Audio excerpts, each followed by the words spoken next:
Praise the Lord. The highest praise, glory, honor, and thanksgiving belongs to our dear Jesus. And we always remember and cherish the blessed preachings and teachings of our beloved parents in the Lord. Greetings to the beloved Almeida family. Hallelujah. Beloved preachers, workers, beloved brethren, and visitors. Nagpapasalamat po ako sa pinakamamahal pa ng Jesus sa gabing ito na pinagkalooban po niya ako ng pagkakataon na siya aking purihin at pasalamatan. Hallelujah. Way back 1986 mga minamahal, nang makilala ko ang ating pinakamamahal na Panginoong Jesus sa ministeryong ito, sa kadahilanan po na may malubhang karamdaman yung aking baby. Ipinanganak ko po siya na malnourished, mahinang baga, mga minamahal. Ng mga panahon yun na magulo pa rin po ang aming buhay dahil nga po, puro bisyo yung aking beloved husband. Kaya kung saan-saan pagamutan kami pumupunta, kahit na may mga libreng pagamutan, talagang pinupuntahan po namin yan para lang po magkaroon ng lunas yung aking beloved son. Pero wala pong kagalingan mga minamahal hanggang isang araw. Naabot po ako ng panalangin ng ating beloved pastor, mga minamahal, may nag-share po na kabutihan ng ating pinakamamahal pa ng Jesus. Naisama po niya ako sa banal na gawain ito sa dako po ng Sabarte. Hallelujah. Alam niyo mga minamahal, that time po nung tanggapin ko ang ating pinakamamahal na Panginoong Jesus, nagpabautismo sa banal na pangalan ng ating pinakamamahal na Panginoong Jesus. Alam niyo po, gradual healing po pinagkaloob sa aking beloved son. Hallelujah. Hanggang sa patuloy na pagdalo, andyan po na kamtan po niya yung lubos na kagalingan na hanggang lumaki po siya na talagang tuluyan siyang pinagalingan ating pinakamamahal na Panginoong Jesus. Ganon din po yung aking beloved husband nung time na yun na talamak po sa bisyo. Talagang nung makita po niyan yung kagalingan ng aking beloved son, talagang hindi na rin po siya nagdalawang isip na sumama sa amin, nagpabautismo at tinanggap ang ating pinakamamahal na Panginoong Jesus. Sama-sama po kami naglilingkod. Hallelujah. Pasalamatan ko rin po mga minamahal ang ating pinakamamahal na Panginoong Jesus na dati po meron po akong bukol, hallelujah, sa maselang party ng aking katawan na siya po nagpahirap sa akin mga minamahal. Alam niyo po, almost 8 months to less than 1 year na talagang andyan po nagpahirap sa akin mga minamahal na nararamdaman ko po na lumalaki siya mga minamahal, hallelujah. Wala po akong ginawa, magpalehans, umaano sa mga prayer, at hallelujah, hallelujah, sa panalangin po, hallelujah, pero wala pong kagalingan hanggang isang araw na nagpa-counsel ako na sabi sa akin mag-alay ng pag-aayuno. Ayun nga po ang aking ginawa mga minamahal, nag-alay po ako ng pag-aayuno at yun doon ko po natamo, pangatlong araw ko po lang po ng pag-aayuno nang naramdaman ko na nang naliligo ako mga minamahal na maaliwalas na po yung aking pakiramdam, hallelujah. Wala na po sagabal sa aking pag-ihi, talaga andyan po. Tinunaw ng ating pinakamamahal pinus ang bukol na yan at lubusan akong pinagaling, hallelujah. Ganon din po mga minamahal. Nag-suffer din po ako ng naipit po yung may naipit po na ugat sa aking spinal column na nag-cause po na hindi ako makalakad. Almost 1 month ako hindi makalakad mga minamahal.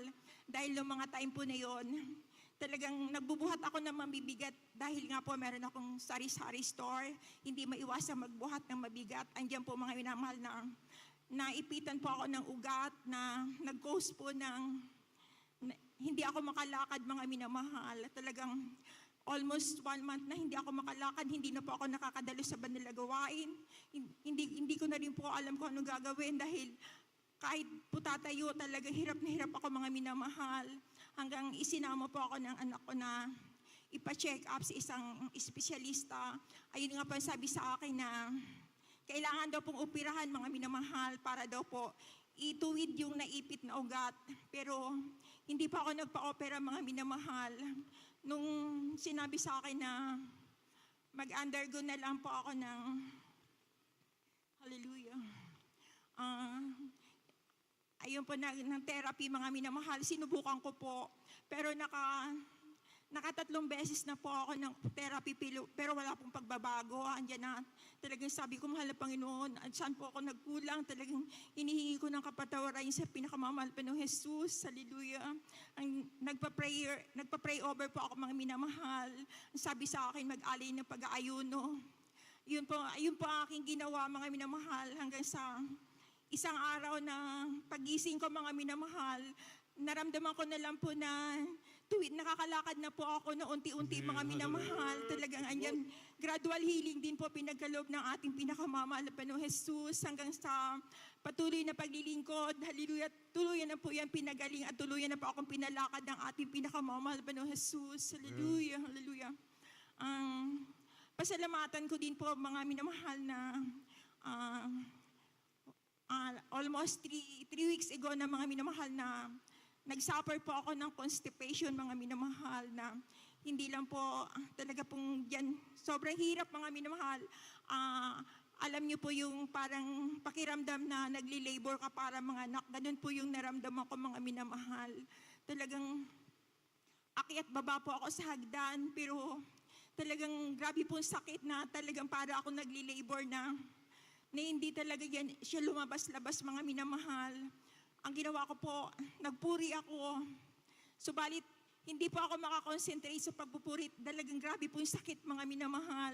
Andiyan na, hindi rin po ako pwedeng umiri dahil nga po, very risky po yung case na gano'n, mga minamahal, na pwede kang ma-heart attack o kaya mapatidan ng ugat sa ulo. Kaya, grabe po yung takot ko, mga minamahal. Pag tuwing mararanasan ko po na parang humihilab siya, bumababa po ako, pumupunta ako ng CR. Pero wala po, mga minamahal, hanggang sa naramdaman ko, maya-maya naramdaman ko na nagiinit po yung buong katawan ko, mga minamahal. Nag-BP po ako na, andyan po, sobra ng taas ng BP ko, andyan natakot ako, mga minamahal. Talagang sabi ko pa, anong gagawin ko? Grabing sakit na ng tiyan ko, mga minamahal. Yung para bang nagli-labor ka na, kumbaga sa kailangan ka ng isisaryan, mga minamahal. Ganun po yung pakiramdam ko, hallelujah. Alam niyo, mga minamahal, puri na naman dyan, puri, inhale, exhale ang ginagawa ko, mga minamahal, nagsisisi.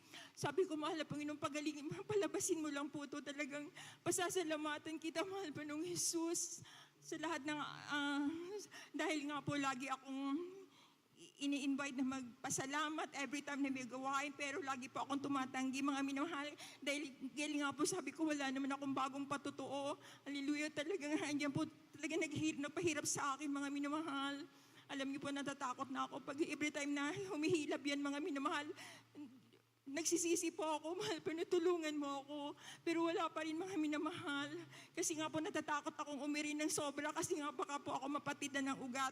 Alam niyo, mga minamahal, nung grabe na maghahating gabi na, mga minamahal, andyan hindi pa rin po lumalabas yung pawis ko. Grabe na, yung malamig na pawis na. Tsaka nararamdaman ko po na may dugo nang lumalabas sa akin, lalo po akong kinabahan. Hallelujah. Alam niyo, mga minamahal, talaga nagsisi ako.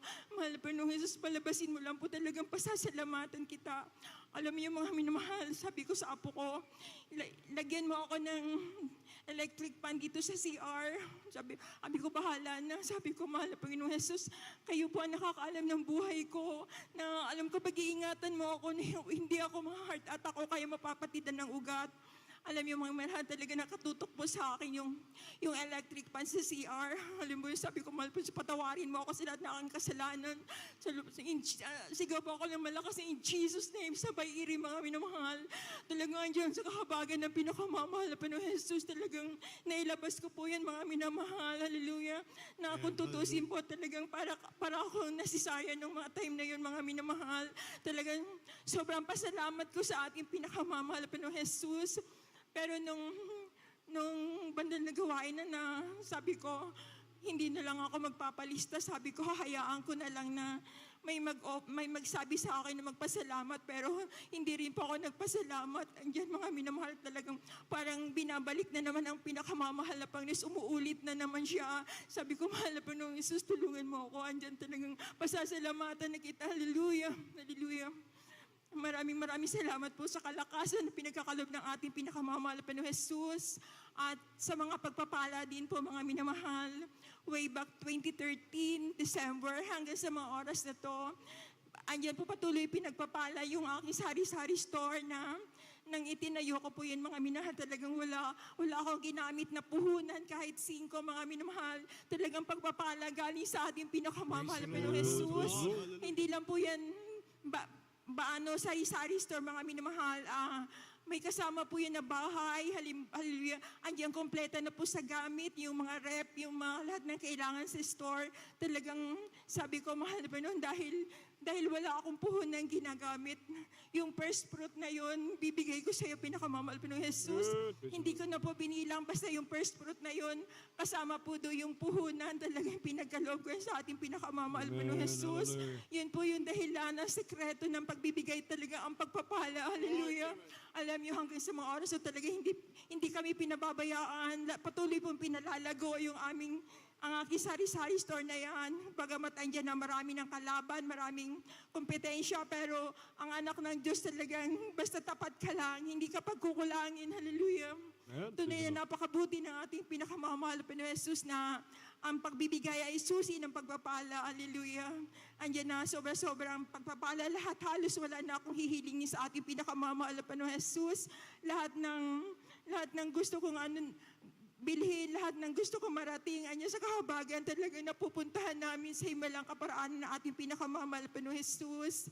Nagpapasalamat din po ako sa ating pinakamamahal na Panginoon Jesus na dati rin po na-aksidente po ako sa dako ng palengke, mga minamahal, nung patawid po ako ng palengke. Bali, hindi ko po namalayan na meron po na rumaragasa na single na motor. Hallelujah. Late na po nung napansin ko, talaga nahagip po ako, mga minamahal.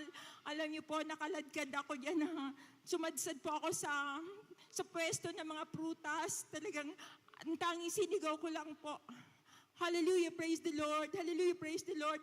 Alam niyo, mga minamahal, talagang pinag-ingatan ako ng ating pinakamamahal na Jesus, na hindi mala ako natumba. Kunting galos lang po yung aking natamo. Hallelujah, pinupulit kita, pinasasalamatan. Marami pa pong pagpapala na tanging pinagkakalob ng ating pinakamamahal na Jesus, magmula sa physical, sa pinansyal, at lalo higit pagpapalang espiritual. Kaya't ang lahat ng kapurihan, tanging sa ating pinakamamahal na Jesus lamang. Hallelujah, praise the Lord. Amen.